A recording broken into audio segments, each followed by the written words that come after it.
এক এক করে নাম বলবেন আর ইয়া বলবেন, বলেন দেখি। আমি মোসাম্মদ মৌমিতা আক্তার, আমি কাজ করতেছি হেল্পলাইনে শাড়ি পাঞ্জাবি দেবেন। আমি লাভলি, আমি কাজ করি হোমমেড খাবার নিয়ে। আমি আপনার কথা নিয়ে। আমি টিনা, আমি কাজ করছি কুমিল্লার বাটিক কালেকশন।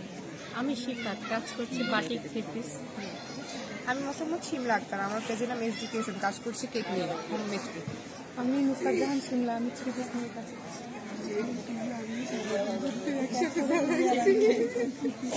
আমি মোসাম্মদ আয়েশা সিদ্দিকা, আমার পেজ আয়েশা কেক কর্নার, কাজ করছি হোমমেড কেক। আমরা হচ্ছে হিলি উদ্যোক্তা, এক ঝাঁক স্মার্ট উদ্যোক্তা। আমি শিমলা আক্তার শিপা, কাজ করছি মেয়েদের সকল প্রকার হাতের কাজের আয়োজন নিয়ে। আমি আসি খাতুন প্রেমী, আমার পেজের নাম আসি